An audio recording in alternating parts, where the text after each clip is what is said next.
الحمد لله وكفى وسلام على عباده الذين اصطفى أما بعد فأعوذ بالله من الشيطان الرجيم بسم الله الرحمن الرحيم ألا بذكر الله تطمئن القلوب صدق الله العظيم وقال النبي صلى الله عليه وسلم إذا سلم رمضان سلمت السنة أو كما قال عليه الصلاة والسلام۔ معزز سامعین، ہم سبھی جانتے ہیں کہ رمضان مبارک کی آمد بہت قریب ہے، تو آج کی اس نشست میں ہم دو چیزیں سمجھیں گے۔ ایک، رمضان کیوں آتا ہے ہر سال، اور دوسرا، ہم رمضان کیسے گزاریں۔ انسانوں اور جنوں کی پیدائش کا مقصد اللہ تعالیٰ نے سورۃ الذاریات میں بالکل واضح لکھا ہے کہ وما خلقت الجن والانس الا لیعبدون، کہ میں نے جنوں اور انسانوں کو پیدا کیا ہے تاکہ وہ میری عبادت کریں۔ دنیا میں کسی بھی چیز کو جب بنایا جاتا ہے کسی مقصد کے لیے، تو اس چیز کا کام یہ ہوتا ہے کہ بس وہ وہی کام کرے۔ لائٹ کو بنایا ہے تو اس کا کام یہ ہے یہ صرف روشنی دے اور کوئی کام نہ کرے۔ پنکھے کو بنایا ہے تو پنکھے کا کام یہ ہے صرف یہ چلتا رہے، لوگوں کو ہوا دے اور کوئی کام نہ کرے۔ اسی طرح اور دنیا کی مختلف چیزیں ہیں کہ جس چیز کو جس مقصد کے لیے بنایا جاتا ہے اس چیز کو اسی مقصد میں استعمال کیا جائے۔ تو میرے اور آپ کے پیدا کرنے کا مقصد، ہماری تخلیق کا مقصد اللہ تعالیٰ نے بیان کیا کہ تاکہ انسان اور جن میری عبادت کریں۔ اب اس اصول کے تحت ہونا تو یہ چاہیے تھا کہ ہم 24 گھنٹے پوری زندگی صرف اور صرف اللہ کی عبادت کریں اور کوئی کام نہ کریں۔ پھر اس سے بھی بڑھ کر آگے اللہ تعالیٰ نے ایک اور آیت میں بات ارشاد فرمائی کہ ان اللہ اشتری من المؤمنین انفسهم واموالهم بان لهم الجنہ، کہ میں نے ایمان والوں کے مال اور جان جنت کے بدلے میں لے لی ہے۔ اب یہ جو ہماری جان ہے، نہ یہ ہماری ہے، نہ جو ہمارے پاس پیسہ، پلاٹ اور چیزیں ہیں، نہ یہ ہماری ہیں۔ ہم نے اللہ سے سودا کر لیا، اور ہم نے نہیں کیا، یہ اللہ نے کرم کیا کہ ہمیں ایک ایسی چیز دے دی جس کو جنت کہا جاتا ہے، اور وہ جنت ایسی ہے کہ دنیا میں کوئی بھی شخص جو بڑی سے بڑی عیش و مستی میں رہتا ہے وہ یہ تصور بھی نہیں کر سکتا کہ جنت کیسی جگہ ہے۔ جنت کیسی جگہ ہے، اللہ تعالیٰ نے اس کے اوصاف میں سے ایک صفت قرآن میں ذکر کی ہے، وہ یہ کہ لا خوف علیہم ولا هم یحزنون، کہ جنت والوں کو نہ کوئی خوف ہوگا نہ کوئی غم ہوگا۔ دنیا میں کوئی بندہ ایسا نہیں ہے جو یہ کہے مجھے کوئی خوف نہیں، کوئی غم نہیں۔ جنت کی تو یہ ایک نعمت ہی ایسی ہے کہ یہ دنیا کیا ہزاروں دنیا قربان ہو جائیں اس ایک نعمت پہ، اس ایک خوشی پہ کہ آدمی کو جنت میں غم کوئی نہیں ہے، دکھ کوئی نہیں ہے، پریشانی کوئی نہیں ہے۔ جبکہ دنیا کے اندر ہر آدمی غموں کا مارا ہے، ہر آدمی دکھوں میں مبتلا ہے، پریشانی میں مبتلا ہے۔ کوئی بندہ دنیا کا ایسا نہیں کہہ سکتا مجھے کسی قسم کا خوف نہیں ہے، مجھے غم نہیں ہے۔ غریب ہوگا تو غموں کا مارا ہوا، پریشان حال ہوگا، غموں کا مارا ہوا۔ مالدار آدمی ہے تو اس کا خوف ہی ختم نہیں ہو رہا۔ بزنس مین ہے، وہ کہے گا کہ نقصان نہ آ جائے، کہ گھاٹا نہ ہو جائے۔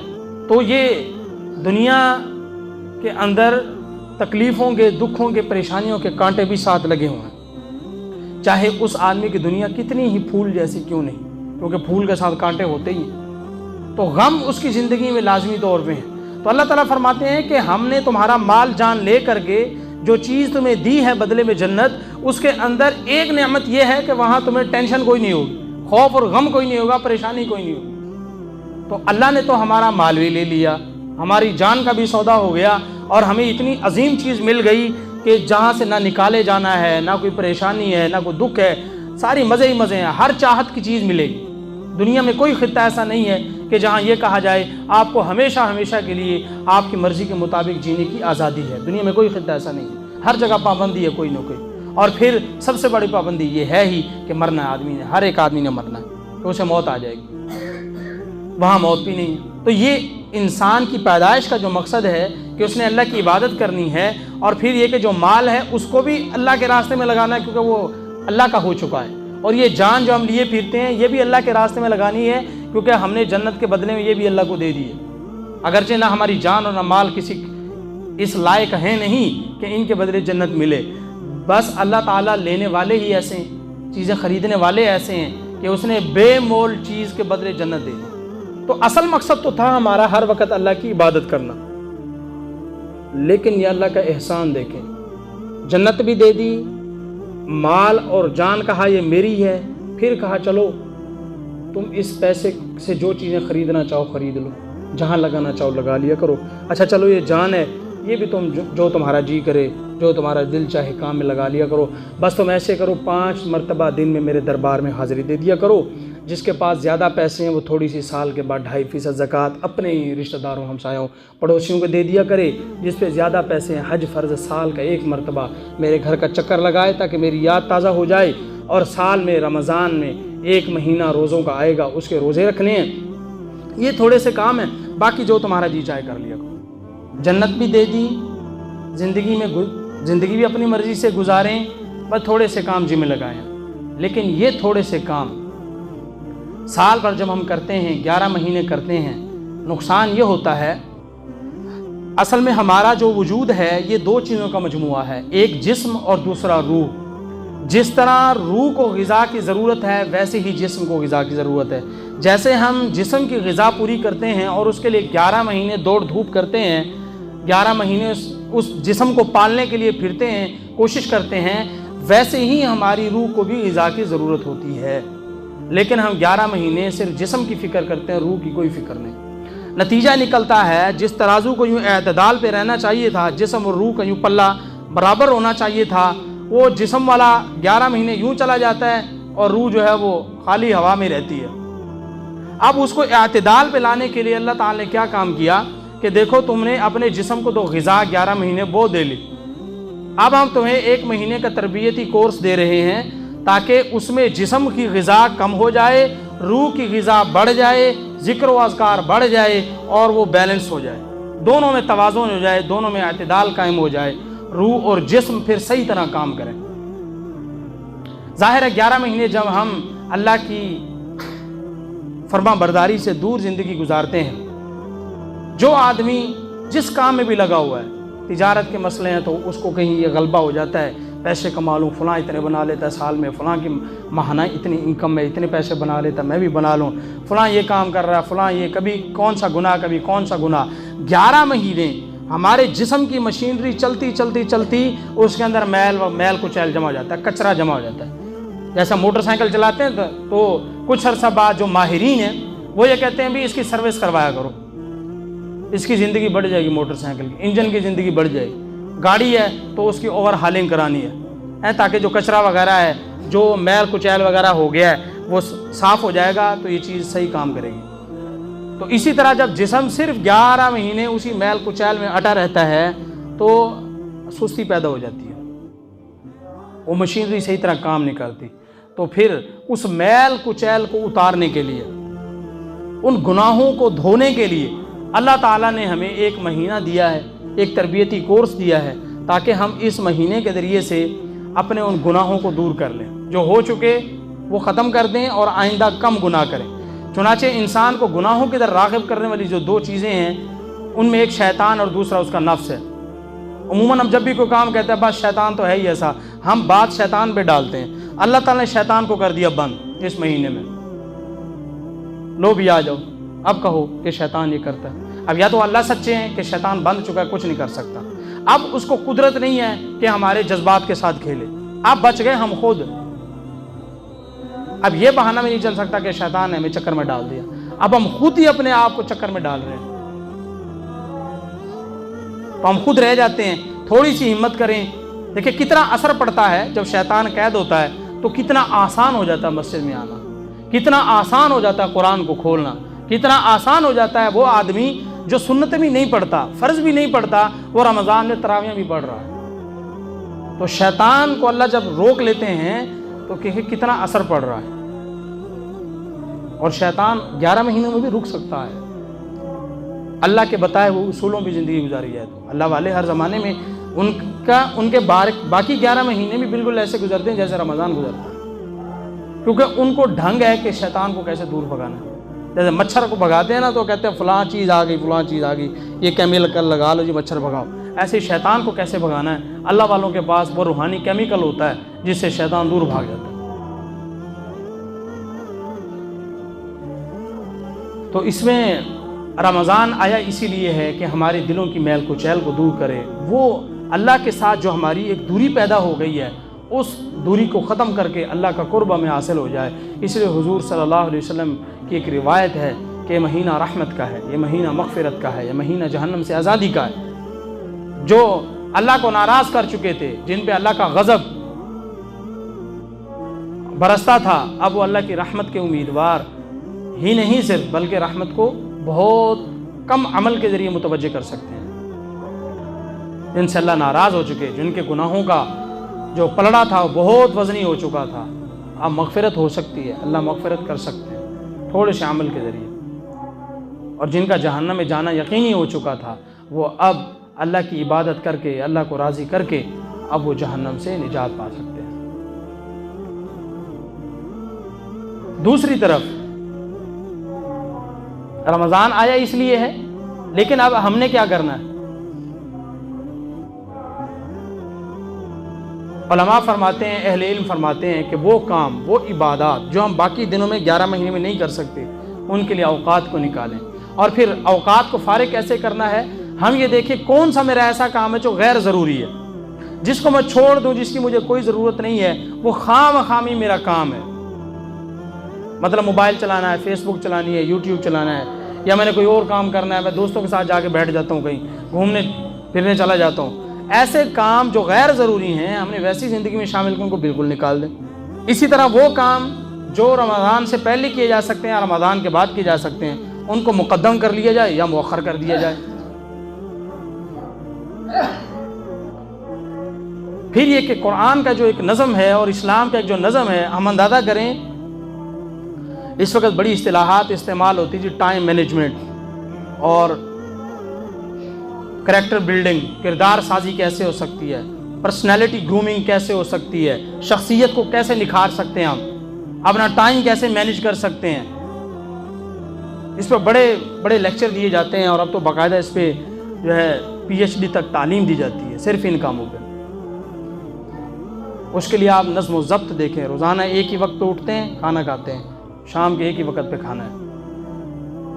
دوپہر کا جو ٹائم ہماری عورتوں کا ضائع ہوتا تھا کھانا پکانے پہ، ختم کر دیا اللہ نے۔ کوئی بھی دوپہر کو نہیں پکے گا کچھ بھی، نہ مرد جو سارے دن یہ جو ہے وہ سبزی فروشوں کے چکر لگاتے ہیں، جا کر کے وہاں سبزی مارکیٹ میں جا کر کے سارا دوپہر کا وقت ان کا ضائع ہو جاتا ہے، اس کو نکالو درمیان سے۔ صرف صبح کو کھانا ہے اور شام کو کھانا ہے۔ عورتوں کا بھی ٹائم بچا، کھانا پکانے والا کوئی کام نہیں کرنا، مردوں کا بھی ٹائم بچ گیا۔ جب انسان کھانا کھاتا ہے تو یہ انسان کی فطرت ہے، اس کو سستی ہوتی ہے، اس کو کیلولا کرنے کی ضرورت پیش آتی ہے، کھانا کھاتے ہی بدن سست ہو جاتا ہے، تو دوپہر کا کھانے کا شکر ہی ختم کر دیا۔ پھر کہا دوسروں کی غمخواری کرو، دوسروں کو روزہ افطار کراؤ، دوسروں کو کھلاؤ پلاؤ، اور کچھ نہیں دے سکتے، جو پانی کا گلاس اپنے لیے بھر کے رکھا ہے اسی میں 2 گھونٹ اس کو دے دو، جتنا ثواب اس نے سارے دن میں کمایا، تم یہ 2 گھونٹ پانی ملا کے اس کا ثواب تم بھی لے سکتے ہو، اور اس کے ثواب میں بھی کوئی کمی نہیں آئے گی۔ لسی پلا سکتے ہو، کسی کو لسی پلا دو، کھجور کھلا سکتے ہو، کھجور دے دو۔ چیزیں شیئر کریں دوسروں کے ساتھ، بانٹنے سے چیزیں بڑھتی ہیں، کم نہیں ہوتی۔ تو ہمیں بانٹنے کا یہاں سبق دیا گیا، دوسروں کے ساتھ بھی ذرا بیٹھو، دوسروں کے ساتھ بھی تھوڑا غمخواری کرو۔ سارا سال 11 مہینوں کی طرح اس مہینے بھی خود ہی کھاتے پیتے نہ رہو۔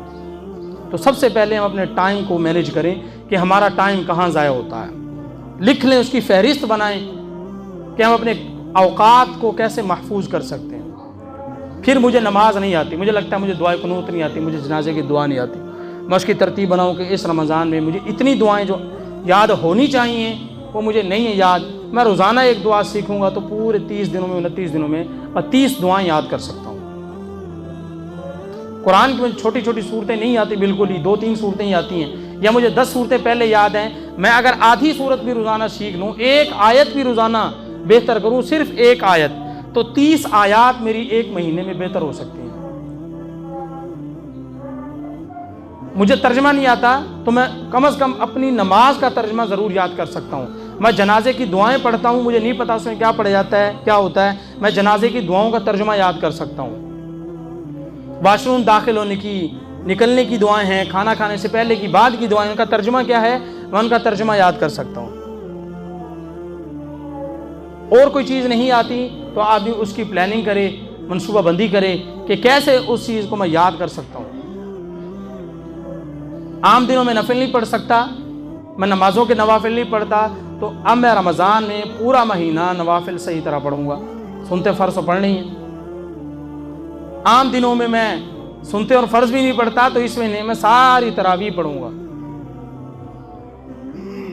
ظاہر ہے جب وہ پورا مہینہ اس طرح عبادت کرے گا تو اگلے 11 مہینے اس کے لیے عبادت کرنا کوئی مشکل نہیں۔ اس لیے روایت میں آتا ہے اذا سلم رمضان سلمت السنہ، جس کا رمضان سلامتی سے گزر گیا اس کے بقیہ 11 مہینے بھی ٹھیک ٹھاک سلامتی سے گزرے۔ اور رمضان ہم نے جو سمجھ لیا ہے کہ رمضان کا مہینہ صرف دن میں روزہ رکھنا ہوتا ہے، رات کو تراویح پڑھنی ہے، باقی کچھ نہیں، حالانکہ یہ چیز غلط ہے۔ ہماری فکر ہی اس طرح متوجہ ہونی چاہیے کہ اس مہینے میں ہر وہ عمل کرنا ہے جس سے ہم اللہ کے قریب ہو جائیں، نیکی کا ہر کام کرنا ہے، برائی کا گناہ کا ہر کام ترک کرنا ہے، چھوڑنا ہے۔ اس لیے حدیث میں آتا ہے کہ کتنے ہی روزے دار ایسے ہیں جنہیں بھوک پیاس کے علاوہ کچھ حاصل نہیں ہوتا، کتنے ہی راتوں کو قیام کرنے والے ایسے ہیں جنہیں سوائے آنکھ کھولنے کے جاگنے کے کچھ حاصل نہیں ہوتا۔ تو ہم ذرا یہ فکر کریں کہ میرا صرف دن میں روزہ ہی ہوتا ہے کھانے پینے سے رکنے کا، اور ہم اندازہ کریں اللہ تعالیٰ نے ہمیں حلال چیزوں سے منع کر دیا رمضان میں کہ اللہ کی خوشنودی کے لیے اگر حلال بھی چھوڑنا پڑے تو چھوڑنا ہے۔ جب باقی 11 مہینوں میں حلال جائز تھا کھانا پینے استعمال کرنا، اس مہینے میں اس کو بھی بند کروا دیا، تو آپ اندازہ کریں حرام کو چھوڑنے کی کتنی تاکید ہے۔ اس قدر تاکید ہے کہ اگر کوئی بندہ حرام کو نہ چھوڑے تو اس کے روزہ رکھنے کا کوئی اثر اس کو ظاہراً نظر نہیں آئے گا، نہیں دکھائی دے گا، نہ اس دنیا میں نہ آخرت میں۔ اس کی روح کے اوپر بھی اسے کوئی اثر دکھائی نہیں دے گا۔ جسم پہ ہم کپڑے پہنتے ہیں نا، نہاتے ہیں، کپڑے پہنتے ہیں، خوشبو لگاتے ہیں، اس کا اثر ہمیں بھی دکھائی دیتا ہے، دوسروں کو بھی دکھائی دیتا ہے۔ رمضان کی جو روحانیات ہے، جو عبادات ہیں، اگر وہ صحیح معنوں میں نہیں کی جائیں گی تو اس کا اثر دوسروں تو بہت دور کی بات ہے، ہمیں خود نظر نہیں آئے گا۔ تو رمضان اسی لیے آیا ہے کہ انسان کی روحانی اور جسمانی زندگی دونوں ہی بہتر ہو جائیں۔ اور خود سائنس اب اس بات کو تسلیم کرتی ہے کہ جو فاسٹنگ ہے، جو روزہ ہے، یہ انسان کی صحت کو بہتر کرتا ہے۔ ہم میں جتنے لوگ بیمار ہیں نا، یہ نہ کھانے سے بیمار نہیں ہے، یہ کھانے کی وجہ سے بیمار ہے۔ تو اس کا حل یہی ہے کہ ہم صبح کو بھی شام کو بھی تھوڑا کھائیں۔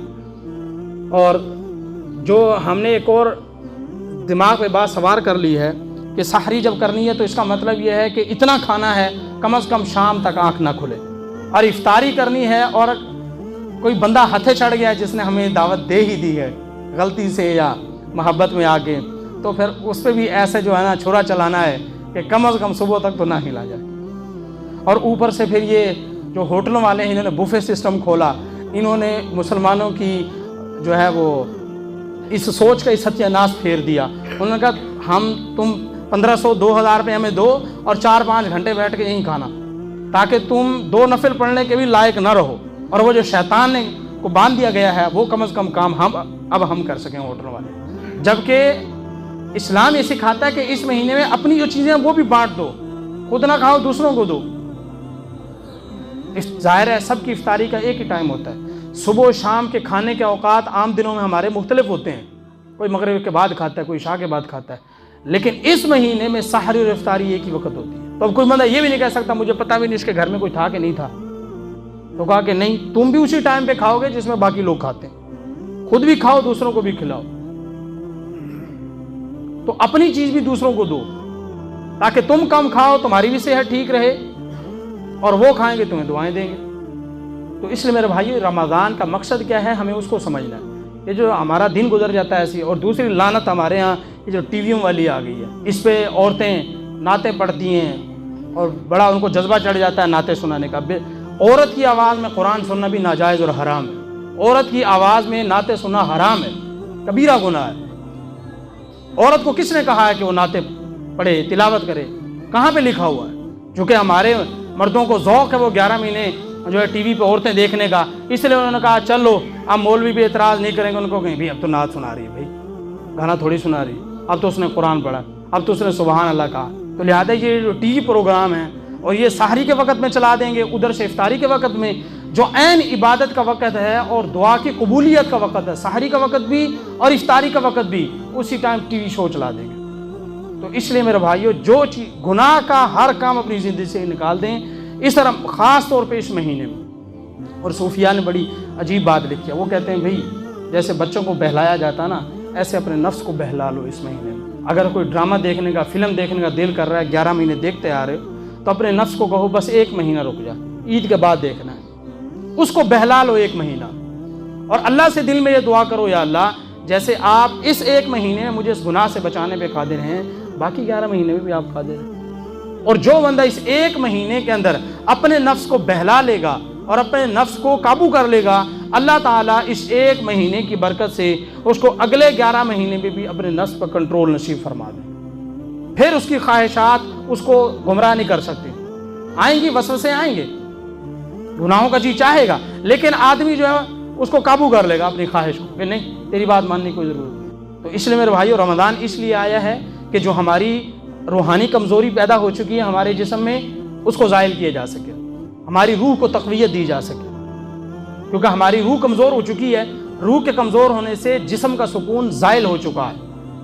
اسی لیے اللہ تعالیٰ قرآن میں فرماتے ہیں کہ الا بذکر اللہ تطمئن القلوب، دلوں جو چین ہے، جو سکون ہے، وہ اللہ کے ذکر میں ہے۔ جو دلوں کا چین ہے، جو دلوں کا سکون ہے، وہ اللہ کے ذکر میں ہے۔ ہم سمجھتے ہیں کہ شاید ہمارے دل کو خوشی تب ملے گی جب اچھی گاڑی ہوگی، بڑا گھر ہوگا، جب صبح و شام کھانے ملیں گے۔ اللہ تعالیٰ فرماتے ہیں نہیں، یہ تمہاری سوچ غلط ہے۔ تم نے 11 مہینے بھی گزارے اور یہ 1 مہینہ بھی گزارو، پھر دیکھنا کہ سکون ان 11 مہینے میں تھا یا اس 1 مہینے میں ہے۔ تو دلوں کا اطمینان اور چین صرف اور صرف اللہ کی یاد میں ہے۔ ہمارے جسم کو بھی خوشی تب ملے گی جب روح کے اندر چین ہوگا اور روح مطمئن ہوگی اللہ کے ذکر سے۔ تو اس لیے جو 11 مہینے ہم نے تجربہ کر کے دیکھ لیا، ناکام تجربہ، کہ دل ہمارے مطمئن نہیں ہوئے، ہمارے جسموں کو بھی اطمینان نصیب ہو جاتا ہے اور روحوں کو بھی اس بابرکت مہینے کے اندر۔ حتیٰ کہ حدیث کے اندر یہ بھی آتا ہے، اگر تم صحت چاہتے ہو تو روزہ رکھو۔ اتنے ہی لوگوں کو میں خود جانتا ہوں جو عام دنوں میں بلڈ پریشر کے مریض ہوتے ہیں، شوگر کے مریض ہیں، لیکن رمضان میں بالکل ٹھیک ہوتے ہیں، 29-30 روزے پورے رکھتے ہیں، نہ کھانے کا مسئلہ پیش آتا ہے نہ کوئی اور۔ ہسپتالوں کو جا کے دیکھ لیں، 70% ہسپتال خالی ہو جاتا ہے رمضان میں۔ ہلکا پھلکا سر درد، کوئی وہ بھی کسی اور وجہ سے، کوئی ایسی چیزیں کھا لیتے ہیں، معدہ خراب ہو گیا، کوئی اور مسائل پیدا ہو گئے، ورنہ لوگ بیمار ہی نہیں ہوتے رمضان کے اندر۔ تو اس لیے جو دین اسلام ہے اس کو سمجھنے کی ضرورت ہے۔ صرف یہ نہیں کہ روزہ رکھا بس سر سے اتارا، باقی سارے کام کاج میں لگے رہے، پورے 30 دن اور 30 راتیں ذہن میں ایک ہی بات ہو کہ اللہ کا خاص مہینہ ہے، یہ خاص رحمتیں، برکتیں، نعمتیں لٹانے کے لیے آیا ہے۔ اور اس کی مثال بالکل ایسے ہے، ہم میں سے بعض لوگ ایسے ہوتے ہیں کہ دن نکلنے کے بعد ہی آنکھیں موند کے سارا دن پڑے رہتے ہیں۔ ظاہر ہے نہ انہیں سورج کی دھوپ حاصل ہوتی ہے، نہ ہی انہیں دن کا کوئی اور کام کاج کر سکتے ہیں، اس سے فائدہ اٹھا سکتے ہیں، کیونکہ اس کے لیے ابھی تک سورج طلوع ہوا ہی نہیں، حالانکہ وہ ساری دنیا کو روشن کر رہا ہے۔ اور کچھ لوگ ایسے ہوتے ہیں جو سورج کی روشنی سے فائدہ اٹھاتے ہیں، فائدہ حاصل کرتے ہیں، باہر نکل جاتے ہیں، کام کاج کرتے ہیں، جسم کو بھی دھوپ کے ذریعے فائدہ پہنچاتے ہیں اور اپنے باقی چیزیں بھی جو ہے اسے سکون حاصل کرتے ہیں، کام کاج میں لگاتے ہیں۔ تو رمضان کا جو سورج ہے، رمضان کا جو مہینہ ہے، وہ اپنی پوری آب و تاب کے ساتھ چمکے گا۔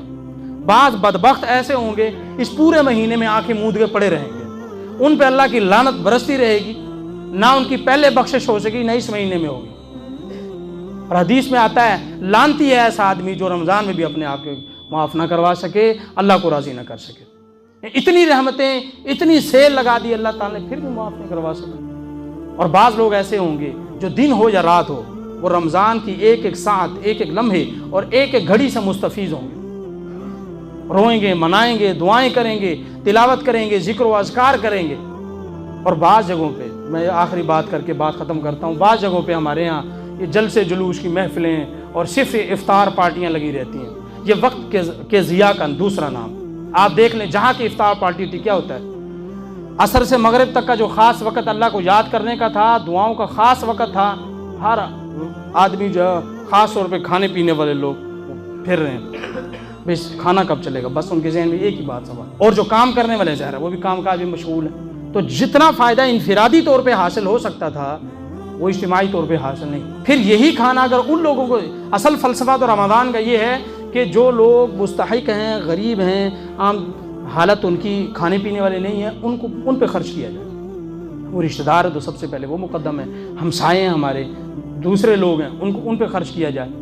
لیکن ہمارے ہاں بس دوستوں کو ہی بلا کر کے، وہ مجھے بلا لے گا، میں اس کو بلا لوں گا، پھر حمدوں کو تیسرا بلا لے گا، بس وہ 30 دن یوں ہی ڈکارے مار کے مہینہ چٹ کر دیتے ہیں اور وقت کو ضائع کیا۔ یہ 30 گھڑیاں ایک دعا بھی اگر ہماری اللہ تعالیٰ نے قبول کر دی، ہماری بگڑی بن جائے گی۔ لیکن ہم کہتے ہیں نہیں، کھانا پینا لگا رہے، صبح کو بھی ہوٹلوں پہ یہی کام ہے، شام کو بھی ہوٹلوں پہ، اور یہ افطار پارٹیاں، سارا کوئی یہی کام ہو رہا ہے۔ میرے بھائیو، یہ مہینہ انفرادی عبادت کا ہے، اجتماعی عبادت فرض نماز ہے، اور اس کے بعد رات کو تراویح، یہ اجتماعی عبادات کریں۔ باقی آپ تہجد پڑھیں، نوافل پڑھیں، اکیلے بیٹھ کے قرآن کی تلاوت کریں، خاص رو رو کے اللہ سے دعائیں مانگیں۔ تمام عبادتوں کا جو مغز ہے وہ دعا مانگنا ہے، جس کی طرف ہماری توجہ نہیں جاتی۔ اور اگر مولوی صاحب نے 5 منٹ دعا لمبی کروا دی تو ایسی اس کو شاندار تجوید کے ساتھ گالیاں دیں گے، پھر سبحان اللہ، اس مولوی کو کوئی کام نہیں، گھر سے فارغ، ہمیں تو اتنے کام۔ عبادت کا مغز دعا ہے، جو کہ ہمیں مشکل لگتا ہے۔